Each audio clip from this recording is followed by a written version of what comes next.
aquí en los anales de la Roma que se alza imperecedera, donde los hilos del destino se tejen con las intrigas de los hombres, se despliega el relato de Fausto Quintilio, un agrimensor cuyo sino lo arrastró de la quietud de los campos a las encrucijadas de la guerra civil. Era el año 706 de la fundación de la ciudad, y la urbe bullida en peligros. El asesinato del senador Clodio Menenio, un partidario de César, a manos de los optimates en una gelida tarde de diciembre, era un presagio ominoso. La muerte de Pompeyo, acaecida meses atrás, lejos de apaciguar las facciones, sólo había redoblado la crueldad de la contienda, transformando la política en un campo de batalla donde la lealtad se pagaba con sangre. En este turbulento escenario hallamos a Fausto Quintilio, el agrimensor, que nos narra esta historia sumido en el tedio en un campamento del cuerpo de ingenieros cerca de Eporedia. Si estás disfrutando de esta narración, te invitamos amablemente a suscribirte al canal y darle me gusta para apoyar nuestro contenido. Continuamos. El invierno había congelado la tierra y el trabajo de la limitatio, la precisa división de los campos que tan bien conocía, se hallaba paralizado. El tiempo se le escapaba en melancólicas reflexiones,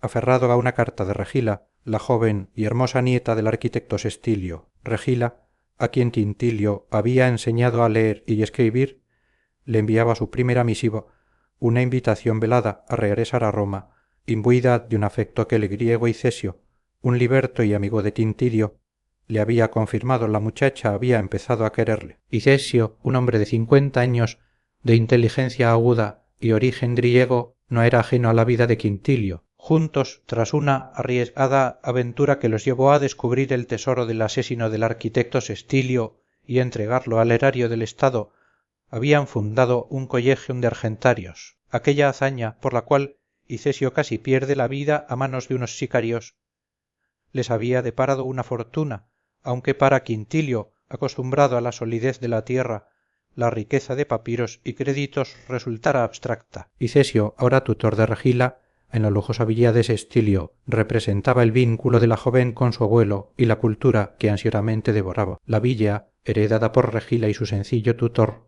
Nevio Rusonio, era un remanso de paz en medio del creciente desasosiego de Roma. Sin embargo, Icesio, con su olfato para las intrigas, ya había presentido el peligro. La deposición que ambos habían prestado ante el pretor Nerva en el caso Rogaciano había enfurecido a los optimates, y el asesinato de Menenio era un claro mensaje, la venganza era un plato que se servía frío. La monotonía de Eporedia se quebró cuando el prefecto Festio convocó a Quintilio para una reunión. Allí conoció al tribuno Livio Veranio, un militar experimentado que no se andaba con rodeos. La república tenía una misión secreta de interés para el propio César. Necesitaban las habilidades de Quintilio para realizar mediciones topográficas en territorio enemigo. Se trataba de unos terraplenes, montículos de tierra cuya altura y anchura debían determinar desde una distancia considerable, unos 800 pasos, sin levantar la menor sospecha. Quintilio, un maestro en su oficio, propuso un ingenioso método. Utilizando la groma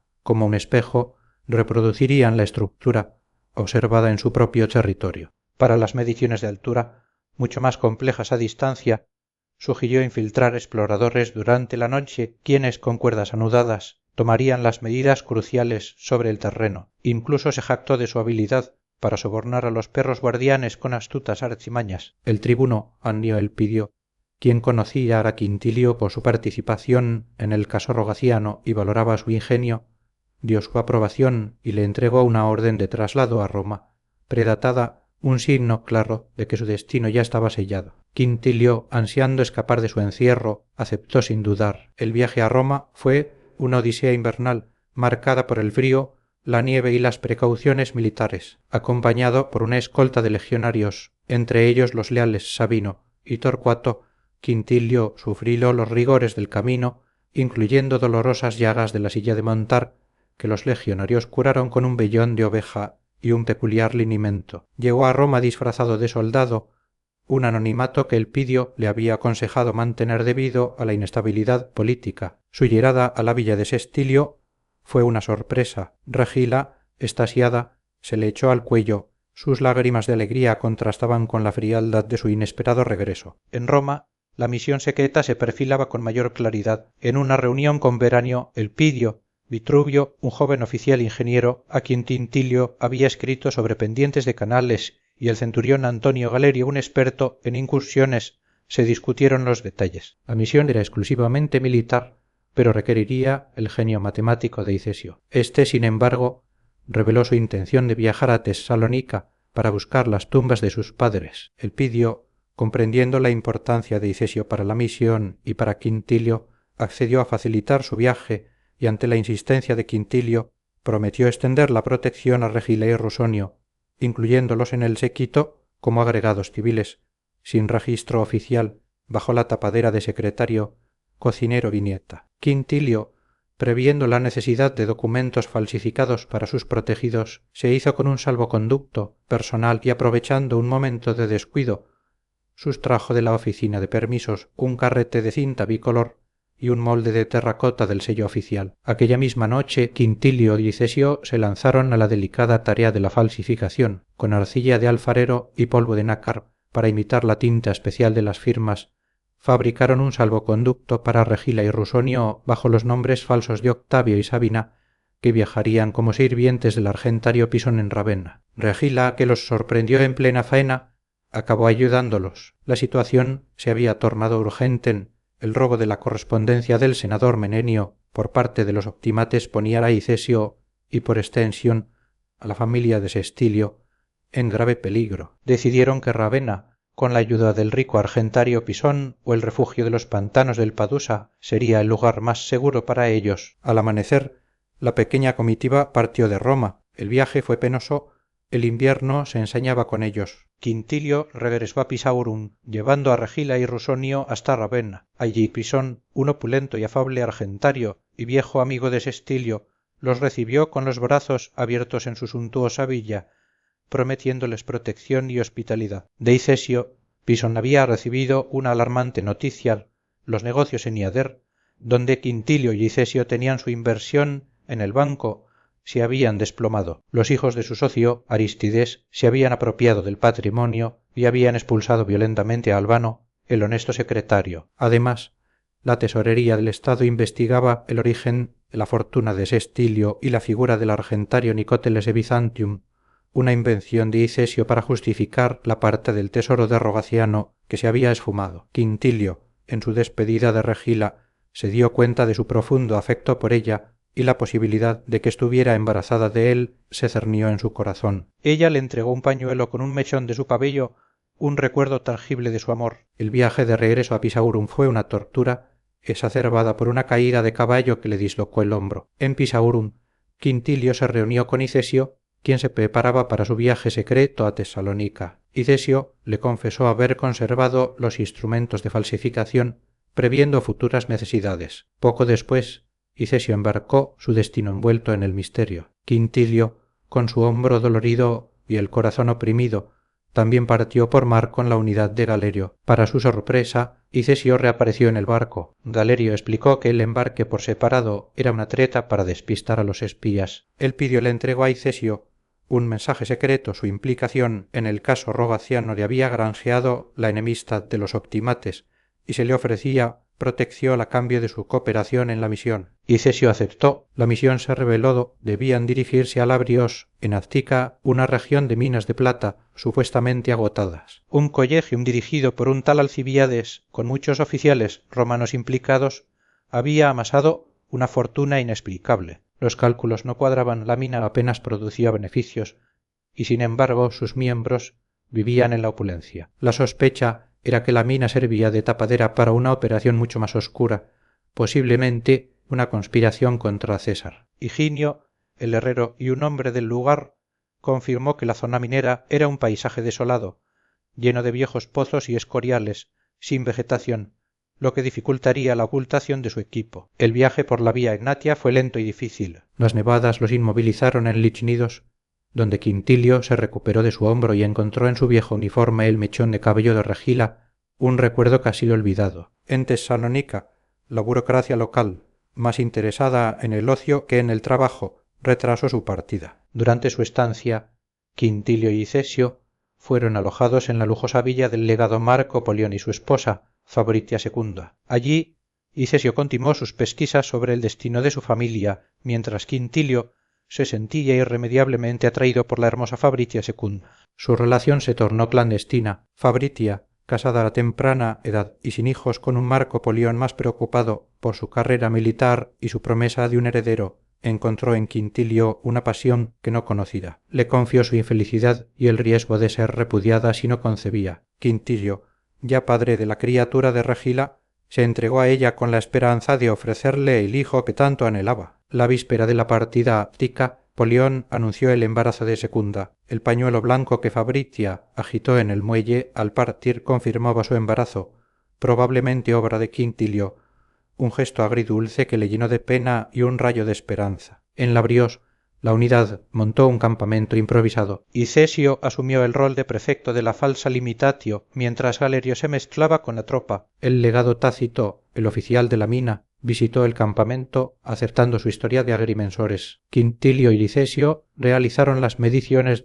de los escoriales desde una tienda, superando las dificultades del temblor del aire para obtener las medidas de altura, y Cesio ideó un plan: organizar combates de pugilato entre sus legionarios y los guardias de la mina. Los púgiles de Quintilio y Licesio debían perder para mantener su fachada de ingenieros torpes y despistar a los espías. Alerio, infiltrado entre los espectadores, aprovecharía para observar y dibujar los escoriales en persona. Los combates se desarrollaron según el plano. Los legionarios de Quintilio y Licesio perdieron. Galerio, con sus pasos contados y su ojo entrenado, mapeó la mina. La información obtenida reveló la verdad. A la mina era un fraude. Apenas generaba beneficios y el volumen de plata declarada era insignificante. La verdadera plata, la que enriquecía a los oficiales, provenía de Antioquía en forma de barras que se hacían pasar por hierro. Galerio lo confirmó al hallar una marca de plata en una roca. La conspiración era vasta. Orodes de Partia sobornaba a oficiales romanos en Atenas para facilitar un desembarco y un golpe de estado. Galerio, ante la inminencia del peligro, ordenó una evacuación inmediata. El campamento fue desmantelado y oculto en un pozo, simulando un abandono ordenado. 3 de sus hombres fueron capturados mientras cubrían la retirada. Quintilio y Licesio, ahora conscientes de que eran objetivos, huyeron por tierra agotados, pero logrando despistar a sus perseguidores. En el camino, Icesio reveló que el tribuno Duilio Nepio, el hombre que había arruinado a su familia, estaba en la lista de conspiradores. Galerio encargó al centurión Marcelo que llevara el informe, oculto en el pomo de su gladius y con el salvoconducto falsificado, a Elpidio en Tesalónica. Tras una penosa huida por mar en barcazas de pescadores, Quintilio regresó a Tesalónica. Buscó a Fabricia en las termas, donde se encontró con la esposa de Polión, Fabricia Secunda. Ella, visiblemente embarazada, confirmando su paternidad, le advirtió con firmeza que su relación había terminado, que no podían arriesgarse a ser descubiertos y que él debía buscar un futuro con Fabricia prima, su hermana recién enviudada, y que regresaría a Roma pronto. Quintilio, desolado, se dio cuenta de la ironía del destino, y Cesio, por su parte, recibió una carta de Pisón con la confirmación de la quiebra del banco en Iader y la investigación del erario sobre Nicóteles. La situación era sombrilla, y Cesio, con el apoyo de su amigo Stratios, decidió establecerse en Tesalónica, donde resucitaría al falso Nicóteles para desorientar a los investigadores y fundar un nuevo banco. También visitó a Agapios, el joven criado por su madre, quien le transmitió un mensaje póstumo. Su madre le pedía que hiciera justicia a quienes habían destruido a su familia y que viviera en paz y felicidad. Esto reforzó la determinación de Icesio de vengarse de Duilio Nepio. Un mensaje anónimo de Antonio, suegro de Fabricia prima, advirtió a Quintilio de que 2 agentes del erario de Roma estaban buscándolos en el cuartel. La persecución de los optimates había llegado a Tesalónica. Antonio le invitó a regresar a Roma con Fabricia primo, pero, para sorpresa de Quintilio, Fabricia Secunda le tendió una trampa en la cena. Allí descubrió que Fabricia Secunda tenía una hermana gemela,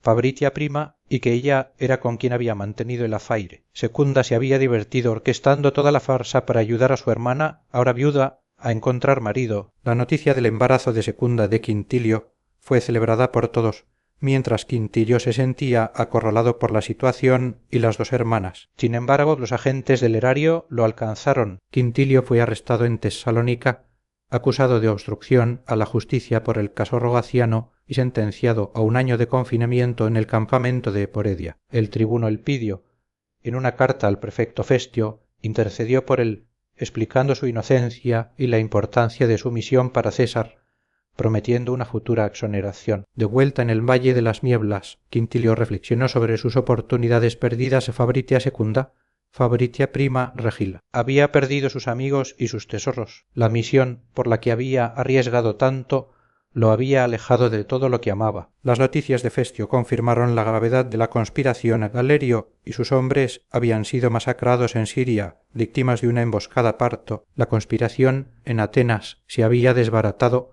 pero a un costo inmenso. Quintilio lamentó la pérdida de sus camaradas, mientras se sentía un prisionero de su propio destino, sin saber dónde le llevarían las próximas imitatio, ni si alguna vez recuperaría la paz y el sentido de su vida. El verano se arrastraba, y él, un agrimensor sin fortuna, anhelaba un futuro incierto, preguntándose si alguna vez volvería a encontrar su lugar en el mundo, o si se vería condenado a un ciclo interminable de aventuras y pérdidas. Word conte 1787 wars en los anales de la Roma que se alza imperecedera, donde los hilos del destino se tejen con las intrigas de los hombres, se despliega el relato de Fausto Quintilio, un agrimensor cuyo sino lo arrastró de la quietud de los campos a las encrucijadas de la guerra civil. Era el año 706 de la fundación de la ciudad y la urbe Bulli ya en peligros. El asesinato del senador Clodio Menenio, un partidario de César, a manos de los optimates en una gelida tarde de diciembre, era un presagio ominoso. La muerte de Pompeyo, acaecida meses atrás, lejos de apaciguar las facciones, sólo había redoblado la crueldad de la contienda, transformando la política en un campo de batalla donde la lealtad se pagaba con sangre. En este turbulento escenario hallamos a Fausto Quintilio, el agrimensor que nos narra esta historia, sumido en el tedio en un campamento del cuerpo de ingenieros cerca de Eporedia. El invierno había congelado la tierra y el trabajo de la limitatio, la precisa división de los campos que tan bien conocía, se hallaba paralizado. El tiempo se le escapaba en melancólicas reflexiones, aferrado a una carta de Regila, la joven y hermosa nieta del arquitecto Sestilio. Regila, a quien Quintilio había enseñado a leer y escribir, le enviaba su primera misiva, una invitación velada a regresar a Roma, imbuida de un afecto que el griego Icesio, un liberto y amigo de Quintilio, ya había confirmado. La muchacha había empezado a quererle. Icesio, un hombre de 50 años, de inteligencia aguda y origen griego, no era ajeno a la vida de Quintilio. Juntos, tras una arriesgada aventura que los llevó a descubrir el tesoro del asesino del arquitecto Sestilio y entregarlo al erario del Estado, habían fundado un collegium de argentarios. Aquella hazaña por la cual Icesio casi pierde la vida a manos de unos sicarios les había deparado una fortuna, aunque para Quintilio, acostumbrado a la solidez de la tierra, la riqueza de papiros y créditos resultara abstracta. Icesio, ahora tutor de Regila en la lujosa villa de Sestilio, representaba el vínculo de la joven con su abuelo y la cultura que ansiosamente devoraba. La villa, heredada por Regila y su sencillo tutor, Nevio Rusonio, era un remanso de paz en medio del creciente desasosiego de Roma. Sin embargo, Icesio, con su olfato para las intrigas, ya había presentido el peligro. La deposición que ambos habían prestado ante el pretor Nerva en el caso Rogaciano había enfurecido a los optimates, y el asesinato de Menenio era un claro mensaje, la venganza era un plato que se servía frío. La monotonía de Eporedia se quebró cuando el prefecto Festio convocó a Quintilio para una reunión. Allí conoció al tribuno Livio Veranio, un militar experimentado que no se andaba con rodeos. La república tenía una misión secreta. De interés para el propio César necesitaban las habilidades de Quintilio para realizar mediciones topográficas en territorio enemigo. Se trataba de unos terraplenes, montículos de tierra cuya altura y anchura debían determinar desde una distancia considerable unos 800 pasos, sin levantar la menor sospecha. Quintilio, un maestro en su oficio, propuso un ingenioso método. Utilizando la groma como un espejo, reproducirían la estructura observada en su propio territorio. Para las mediciones de altura, mucho más complejas a distancia, sugirió infiltrar exploradores durante la noche, quienes, con cuerdas anudadas, tomarían las medidas cruciales sobre el terreno. Incluso se jactó de su habilidad para sobornar a los perros guardianes con astutas artimañas. El tribuno Annio Elpidio, quien conocía a Quintilio por su participación en el caso Rogaciano y valoraba su ingenio, dio su aprobación y le entregó una orden de traslado a Roma predatada, un signo claro de que su destino ya estaba sellado. Quintilio, ansiando escapar de su encierro, aceptó sin dudar. El viaje a Roma fue una odisea invernal marcada por el frío, la nieve y las precauciones militares. Acompañado por una escolta de legionarios, entre ellos los leales Sabino y Torcuato, Quintilio sufrió los rigores del camino, incluyendo dolorosas llagas de la silla de montar que los legionarios curaron con un vellón de oveja y un peculiar linimento. Llegó a Roma disfrazado de soldado, un anonimato que Elpidio le había aconsejado mantener debido a la inestabilidad política. Su llegada a la villa de Sestilio fue una sorpresa. Regila, extasiada, se le echó al cuello. Sus lágrimas de alegría contrastaban con la frialdad de su inesperado regreso. En Roma la misión secreta se perfilaba con mayor claridad. En una reunión con Veranio, Elpidio, Vitruvio, un joven oficial ingeniero, a quien Quintilio había escrito sobre pendientes de canales, y el centurión Antonio Galerio, un experto en incursiones, se discutieron los detalles. La misión era exclusivamente militar, pero requeriría el genio matemático de Icesio. Este, sin embargo, reveló su intención de viajar a Tesalónica para buscar las tumbas de sus padres. Elpidio, comprendiendo la importancia de Icesio para la misión y para Quintilio, accedió a facilitar su viaje, y ante la insistencia de Quintilio, prometió extender la protección a Regila y Rusonio, incluyéndolos en el séquito como agregados civiles, sin registro oficial, bajo la tapadera de secretario, cocinero y nieta. Quintilio, previendo la necesidad de documentos falsificados para sus protegidos, se hizo con un salvoconducto personal y, aprovechando un momento de descuido, sustrajo de la oficina de permisos un carrete de cinta bicolor y un molde de terracota del sello oficial. Aquella misma noche, Quintilio y Licesio se lanzaron a la delicada tarea de la falsificación. Con arcilla de alfarero y polvo de nácar para imitar la tinta especial de las firmas, fabricaron un salvoconducto para Regila y Rusonio bajo los nombres falsos de Octavio y Sabina, que viajarían como sirvientes del argentario Pisón en Ravenna. Regila, que los sorprendió en plena faena, acabó ayudándolos. La situación se había tornado urgente en el robo de la correspondencia del senador Menenio por parte de los optimates ponía a Icesio y por extensión a la familia de Sestilio en grave peligro. Decidieron que Ravenna, con la ayuda del rico argentario Pisón o el refugio de los pantanos del Padusa, sería el lugar más seguro para ellos. Al amanecer, la pequeña comitiva partió de Roma. El viaje fue penoso, el invierno se ensañaba con ellos. Quintilio regresó a Pisaurum, llevando a Regila y Rusonio hasta Ravenna. Allí Pisón, un opulento y afable argentario y viejo amigo de Sestilio, los recibió con los brazos abiertos en su suntuosa villa, prometiéndoles protección y hospitalidad. De Icesio, Pisón había recibido una alarmante noticia: los negocios en Iader, donde Quintilio y Icesio tenían su inversión en el banco, se habían desplomado. Los hijos de su socio, Arístides,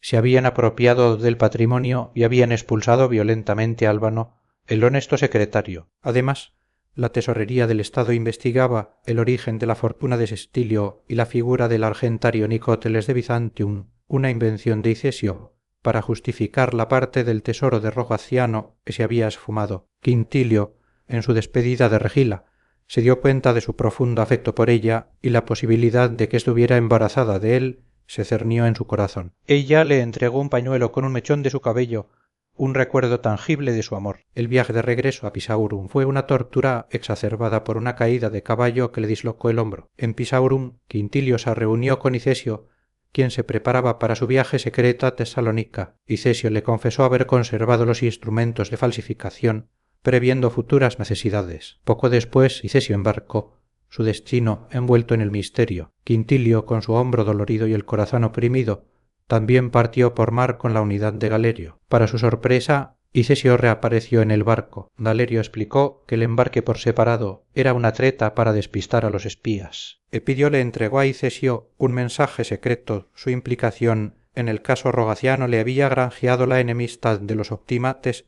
y se le ofrecía protección a cambio de su cooperación en la misión. Icesio aceptó. La misión se reveló. Debían dirigirse a Labrios, en Actica, una región de minas de plata supuestamente agotadas. Un collegium dirigido por un tal Alcibíades, con muchos oficiales romanos implicados, había amasado una fortuna inexplicable. Los cálculos no cuadraban, la mina apenas producía beneficios, y sin embargo sus miembros vivían en la opulencia. La sospecha era que la mina servía de tapadera para una operación mucho más oscura, posiblemente una conspiración contra César. Higinio, el herrero y un hombre del lugar, confirmó que la zona minera era un paisaje desolado, lleno de viejos pozos y escoriales, sin vegetación, lo que dificultaría la ocultación de su equipo. El viaje por la vía Egnatia fue lento y difícil. Las nevadas los inmovilizaron en Lichnidor, donde Quintilio se recuperó de su hombro y encontró en su viejo uniforme el mechón de cabello de Regila, un recuerdo casi olvidado. En Tesalónica, la burocracia local, más interesada en el ocio que en el trabajo, retrasó su partida. Durante su estancia, Quintilio y Licesio fueron alojados en la lujosa villa del legado Marco Polión y su esposa Fabritia Secunda. Allí Licesio continuó sus pesquisas sobre el destino de su familia, mientras Quintilio se sentía irremediablemente atraído por la hermosa Fabritia Secunda. Su relación se tornó clandestina. Fabritia, casada a temprana edad y sin hijos con un Marco Polión más preocupado por su carrera militar y su promesa de un heredero, encontró en Quintilio una pasión que no conocía. Le confió su infelicidad y el riesgo de ser repudiada si no concebía. Quintilio, ya padre de la criatura de Regila, se entregó a ella con la esperanza de ofrecerle el hijo que tanto anhelaba. La víspera de la partida a Attica, Polión anunció el embarazo de Secunda. El pañuelo blanco que Fabritia agitó en el muelle al partir confirmaba su embarazo, probablemente obra de Quintilio, un gesto agridulce que le llenó de pena y un rayo de esperanza. En Labrios la unidad montó un campamento improvisado. Icesio asumió el rol de prefecto de la falsa Limitatio, mientras Galerio se mezclaba con la tropa. El legado Tácito, el oficial de la mina, visitó el campamento, aceptando su historia de agrimensores. Quintilio y Licesio realizaron las mediciones de los escoriales desde una tienda, superando las dificultades del temblor del aire. Para obtener las medidas de altura, Icesio ideó un plan de organizar combates de pugilato entre sus legionarios y los guardias de la mina. Los púgiles de Quintilio y Licesio debían perder para mantener su fachada de ingenieros torpes y despistar a los espías. Galerio, infiltrado de entre los espectadores, aprovecharía para observar y dibujar los escoriales en persona. Los combates se desarrollaron según el plano. Los legionarios de Quintilio y Licesio perdieron. Galerio, con sus pasos contados y su ojo entrenado, mapeó la mina. La información obtenida reveló la verdad. La mina era un fraude. Apenas generaba beneficios y el volumen de plata declarada era insignificante. La verdadera plata, la que enriquecía a los oficiales, provenía de Antioquía, en forma de barras que se hacían pasar por hierro. Galerio lo confirmó al hallar una marca de plata en una roca. La conspiración era vasta, no Rodes de Partia sobornaba a oficiales romanos en Atenas para facilitar un desembarco y un golpe de estado. Galerio, ante la inminencia del peligro, ordenó una evacuación inmediata. El campamento fue desmantelado y ocultó en un pozo, simulando un abandono ordenado. 3 de sus hombres fueron capturados mientras cubrían la retirada. Quintilio y Licesio, ahora conscientes de que eran objetivos, huyeron por tierra, agotados, pero logrando despistar a sus perseguidores. En el camino Licesio reveló que el tribuno Duilio Nepio, el hombre que había arruinado a su familia, estaba en la lista de conspiradores. Galerio encargó al centurión Marcelo que llevara el informe, oculto en el pomo de su gladius y con el salvoconducto falsificado, a Elpidio en Tesalónica. Tras una penosa huida por mar en barcazas de pescadores, Quintilio regresó a Tesalónica. Buscó a Fabritia en las termas, donde se encontró con la esposa de Polión, Fabritia Secunda. Ella, visiblemente embarazada confirmando su paternidad, le advirtió con firmeza que su relación había terminado, que no podían arriesgarse a ser descubiertos y que él debía buscar un futuro con Fabritia prima, su hermana, recién enviudada, y que regresaría a Roma pronto. Quintilio, desolado, se dio cuenta de la ironía del destino. Icesio, por su parte, recibió una carta de Pisón con la confirmación de la quiebra del banco Eniader y la investigación del erario sobre Nicóteles. La situación era sombrilla y Cesio, con el apoyo de su amigo Stratios, decidió establecerse en Tesalónica, donde resucitaría al falso Nicóteles para desorientar a los investigadores y fundar un nuevo banco. También visitó a Agapios, el joven criado por su madre, quien le transmitió un mensaje póstumo. Su madre le pedía que hiciera justicia a quienes habían destruido a su familia y que viviera en paz y felicidad. Esto reforzó la determinación de Icesio de vengarse de Duilio Nepio. Un mensaje anónimo de Antonio, suegro de Fabritia, prima, advirtió a Quintilio de que 2 agentes del erario de Roma estaban buscándolos en el cuartel. La persecución de los optimates había llegado a Tesalónica. Antonio le invitó a regresar a Roma con Fabritia prima, pero, para sorpresa de Quintilio, Fabritia Secunda le tendió una trampa en la cena. Allí descubrió que Fabritia Secunda tenía una hermana gemela, Fabritia prima, y que ella era con quien había mantenido el afaire. Secunda se había divertido orquestando toda la farsa para ayudar a su hermana, ahora viuda, a encontrar marido. La noticia del embarazo de Secunda de Quintilio fue celebrada por todos, mientras Quintilio se sentía acorralado por la situación y las 2 hermanas. Sin embargo, los agentes del erario lo alcanzaron. Quintilio fue arrestado en Tesalónica, acusado de obstrucción a la justicia por el caso Rogaciano y sentenciado a 1 año de confinamiento en el campamento de Poredia. El tribuno Elpidio, en una carta al prefecto Festio, intercedió por él, explicando su inocencia y la importancia de su misión para César, prometiendo una futura exoneración. De vuelta en el Valle de las Nieblas, Quintilio reflexionó sobre sus oportunidades perdidas a Fabritia Secunda, Fabritia prima, Bragila. Había perdido sus amigos y sus tesoros. La misión